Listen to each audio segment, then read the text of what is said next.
There is a tension that arises between the borders of Benin and Niger.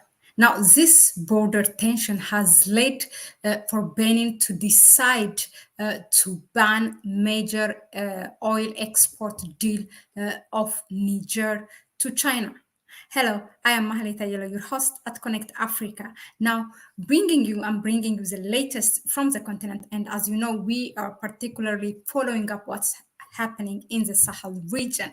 Now, this border tension, although it is labeled as border tension, there is more to it. If we look at how these stories are building up from time to time ever since.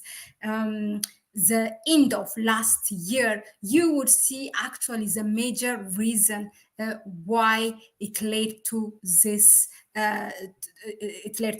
point. Now, let's first, just to refresh our mind, let's start with this. We all know how Niger is located. Now, Niger, it's all of them, those Sahel Alliance, Niger, Mali, and Burkina Faso, they are landlocked countries. They don't have their own ports. They don't have a sea. It's a landlocked, they are a landlocked countries. So they were using, before the revolution happened in the countries, they were using the neighboring country Benin, and also they were using Ghana, and I don't know where, Nigeria, this kind of, and Togo as well. They were using actually Benin and Togo for their import and export trade deal. So Niger is a landlocked country. Now, how did they reach to this point? Now, they both belong, Niger and Benin belong in the West Africa, and they used to belong also to ECOWAS, the Economic Community of West African States. But as you know, Niger, Burkina Faso, and Mali have left because of the sanctions that has been imposed by ECOWAS, and they have created their own alliance, and that's where the name Sahel Alliance comes from. So they have left this alliance, but they used to be part of, Niger used to be part of ECOWAS. Now, when the revolution happened back in July 2023, we can say that that's where it started. But in the middle, they have had a better relation. Now, let's start from July 2023, when the revolution happened. Mohamed Bazoum was ousted as the president of Niger, and General Abdurrahman Tihiani is in charge now. He's the president of Niger. Now, all ECOWAS member states, although ECOWAS was divided by two, Benin belonged to the group where they wanted to impose sanction, and they did impose sanction against Niger. And also Benin was a part of that category, that part of ECOWAS also was planning to intervene militarily in Niger. Okay, now this is the story back in July 2023, and it has got worsened even from time to time, as France was, if you remember, were pressuring a lot and trying a lot to military intervene. They cannot bring a military invade, although they have done it in Ivory Coast and other countries. It's just no one's land. They just can't do whatever they want. That's why they think in their previous colonized countries, but the revolution actually prevented that. It was against of that, and they have broken all ties with France. When France couldn't do it directly, they were using ECOWAS, really pressuring ECOWAS to militarily intervene.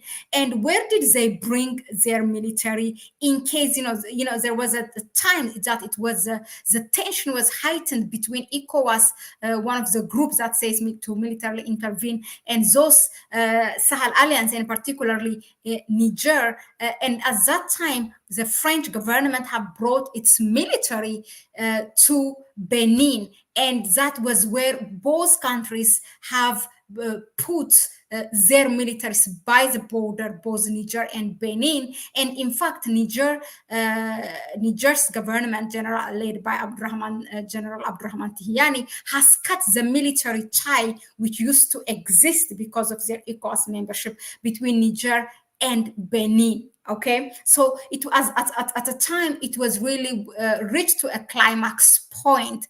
Now, when did that start to decline? I will show you, because the time, the chronology is really important.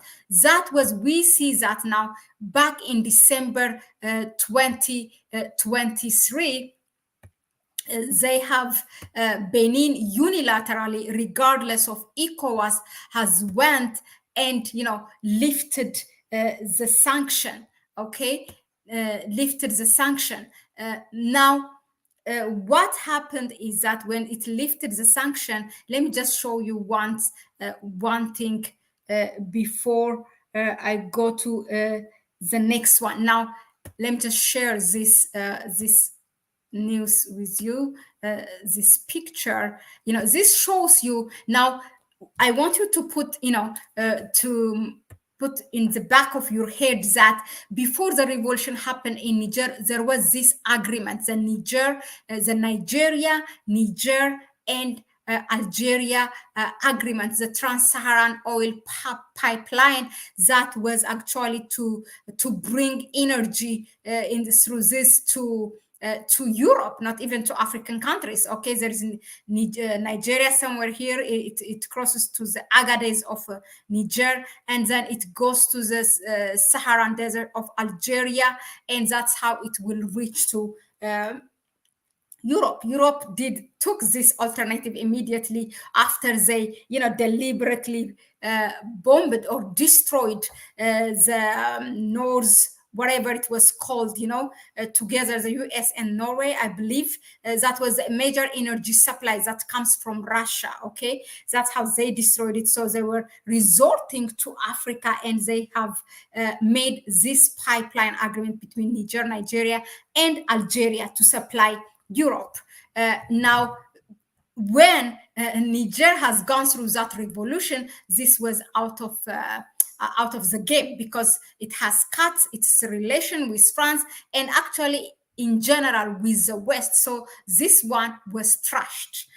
Now, because this will use, how the stories are constructed in this story. How did Benin reached to this point to ban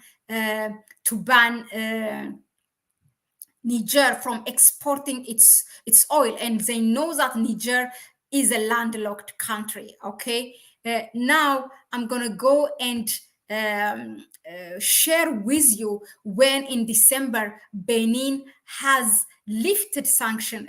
Even ECOWAS didn't lift the sanction at that time. Okay, let me just this news, because it's really important, and I want to back my argument with evidence. Now,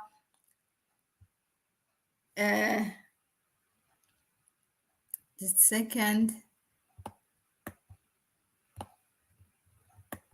Okay, this was it. Now, back in December, Niger, Benin, as you read it here, Benin lifts suspension of imported goods transiting to Niger. And even President Talon came out and preached that we should back each other, we cannot alienate each other, and that's why I'm lift, and our people are brothers and sisters. He said a lot of those pretext Pan-African speech that look like what our leaders do, but behind the door they do something else. So this happened, mark the date, this was 28 December. Okay, even ECOWAS didn't do this. Now, let's go ahead and see the story. Okay, when did ECOWAS lift the sanction for Niger in order to allow Niger to import and export, to allow goods to come in and to leave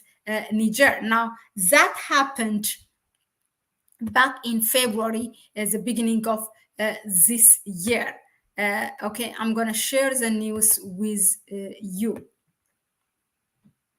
This was it. Okay, this was in February. Now, as you read it here, ECOWAS lifted sanction on Niger amid tension in West African bloc. Okay, this happened in February. Now, are you with me? Hopefully, you are with me. And now, what happens next is that in fast forward now in April, mid of April, just last month, something major happened for Niger. As I showed you, there was this major the Trans-Saharan oil pipeline that includes Nigeria, Niger, and Algeria to supply. I mean, really to fulfill the urgent energy need of Europe. Now that was trashed as Niger has cut all its ties with the West. Okay, so what did Niger do?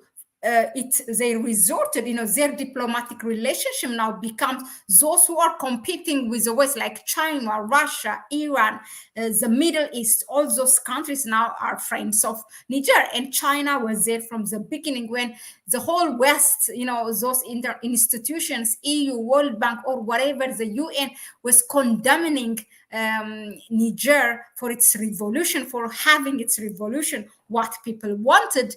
China was there, actually did not close its diplomatic relationship, and it was there from the beginning. And guess what? They have closed or signed this memorandum of understanding with Niger in mid April. Let me just share it with you, okay? This is what happened. Now, Niger signs 400 million. Okay, read it please with you. Niger signs 400 million crude oil deal with Chinese firm. Okay, this is what happened. See, April 13. So Niger has signed a memorandum of understanding with Chinese state-owned oil giant China National Petroleum Corporation, worth 400 million, linked to the sale of crude oil from its Agadez, actually it is, oil field. Now, Niger State Television, RTN, reported now this was in mid of April. Look, this is what, in quotation, what the Prime Minister of Niger said. China is a great friend to Niger. We can never say it enough. That's what Prime Minister of Economy and he's the Prime Minister. He's Minister Lamine. You know him a lot. I mean, he was the face of actually media for Niger in the past when this revolution happened. Since it happened, let me say that he's the Prime Minister and Economy and Finance Minister of Niger, Ali Mohamed Ali Lamine. So he also added that this signature demonstrates the friendship and fruitful cooperation between the two states. This is not the minister, actually, this is the Chinese ambassador in Niger who said this. Now, there's more to this story. Let me tell you. Now, Niger owes a lot of, there's a loan that Niger was supposed to pay, and it was not funding in this institution, so-called financial international institutions like IMF was not giving the loan, World Bank and or EU, whatever they were doing for their, for their errand boys in West Africa could not do it after the revolution. So in order to pay that loan, what China did is they signed this oil deal, and then, to be supplied for 12 months, and they give them the cash, they give them the money so that Niger will be able to pay its loan in advance. But then for 12 months, they have to the amount is equal to exactly the price of that oil for the next 12 months. So this is what happened in mid of April. Hopefully you are with me. Now, what happened next? So why did now in mid of May that all of a sudden Benin is banning its export? It has done some steps, that look like that gonna rebuild or refresh their relation between these two countries. Okay, now what happened is let me just share this with you. Now, there was, as soon as they signed this in mid of April, Niger and China, now we see all of a sudden, after 2 weeks of signing this MOU, China and Niger for the export of oil to China, then boom, there was a visit by the European Union president of the Council's president of European Union, Charles Michel, was in Cotonou, in Benin. Watch this, okay? Not only Benin, actually, his agenda of visit, his itinerary included, he was in Dakar of Senegal, Abidjan of Ivory Coast, and then his last touch was Benin, okay? It was like a 3-5 days itinerary.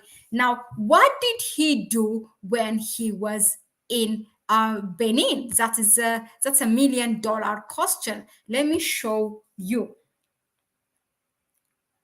This is, let me show you this visit. His meeting with Charles Michel's meeting with President Talon.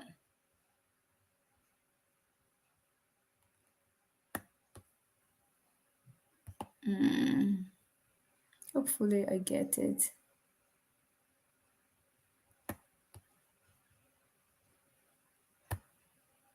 Okay, let me just, yeah, this is it, okay? Look at this, okay? He was in 26 April, 27 April, he was there, President Talon and Charles Michel of EU, okay? What did they do? That's the thing. Wait, bear with me. I will show you. Now, beside his visit, he pledged to Benin. Just wait a second. I'm going to show you. I'm going to reveal it what he pledged to them. To Benin. Look, boom. Charles Michel announces European Union support of 47 million euro in 2024 to help country deal with terrorism. It's not manufacturing, that's what African countries need, okay? It's not for the manufacturers or something to build their industry, whatever, but in military, that's where their help comes from. And I will tell you exactly what it includes. Look, I will read it for you.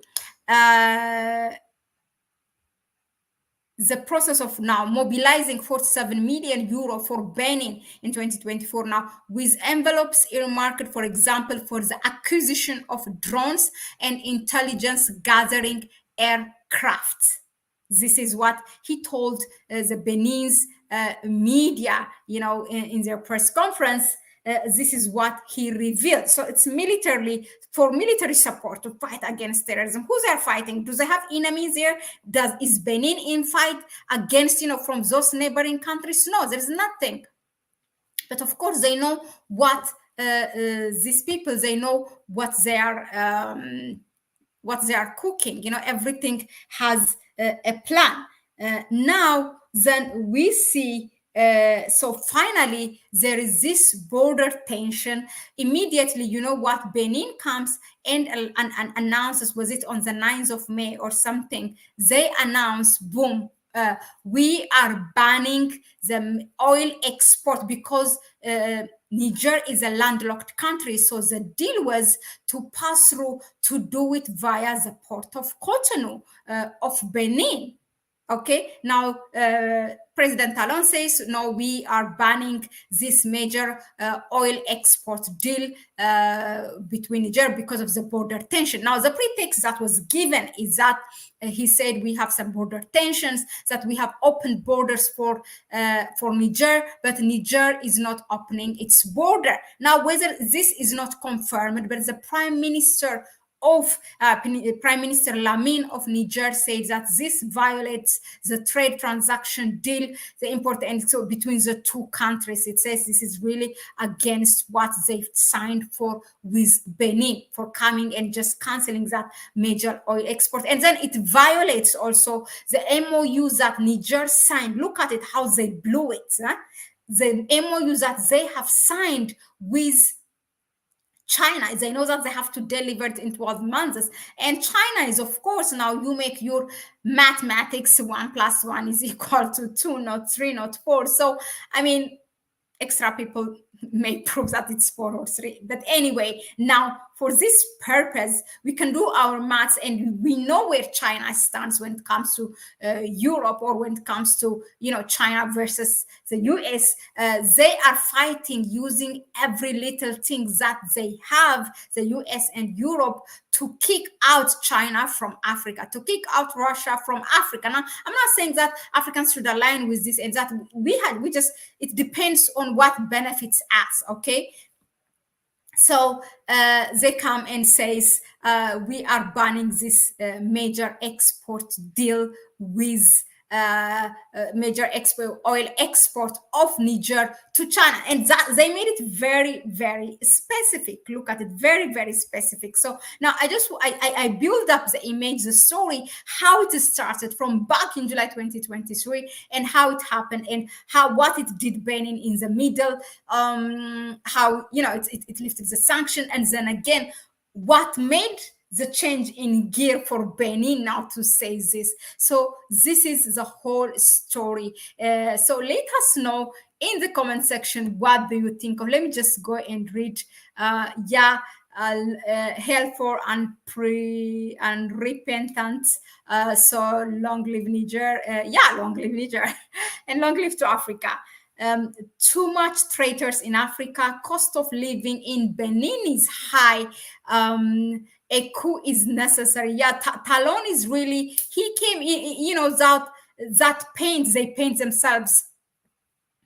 Sorry, excuse me, how they make themselves this Pan-African speech and, to appeal to the people. And he said he will be just a one-time president, that he will not extend. But look at him now extending and not wanting to go from power. So there is a lot going on against President Talon. And I gave you where Benin stood when ECOWAS imposed sanction against Niger. It was one of the countries in the forefront that said they will contribute military to intervene militarily in Niger. Okay. So all along until December, they were against. And in December, they opened the border. Okay. But they opened the border not just because, even other countries, whether it's Ghana or others, because they have done it, in Togo, it's not because they sympathize Niger. It's because also that Niger, Burkina Faso, and Mali, using those ports from Benin and Togo, it's not for free, because they have income. So now when it hits them hard, the economy, they go and, they play the good guy and say, we have open borders, and so should the ECOWAS. And ECOWAS did it in February after 2 months. And now you become something different that you were advocating, meaning Benin, you, President Talon, for ECOWAS to change its mind and to revise its decision and to lift the sanction. Now that it happened, now again, you show us your true face by unmasking yourself, how you are saying, no, I am more, basically he's saying, I am, after meeting Charles Michel of the EU president, then I am more loyal to my EU partners than my African partners. Simple. That's what he's saying. So Kole J.A.O. Togolese, what is a question for me? I don't know. So let me, if you can elaborate your questions. Africa is being held back by weak leaders who just want to live off foreign aid. Exactly. That's a problem. So thank you again for tuning in, for rooting, for supporting. It really means a lot. That's what keeps me going. And please suggest. Go ahead, comment in the comment section. Tell us what is really burning. What do you want us to research and bring you here starting from next week? I know I have said it before, but really this is for sure. We're going to start also our live streaming by bringing our analysts, Kwame Gonza and Lambert Ibitu. They have been here. They did a wonderful job when they were here. There was a small break for us because of some family matters or personal issue, but now we are back fully here. Thank you all for who are supporting us through PayPal, by your comment, by your suggestions. It really means I read each and every one comment on each and every video.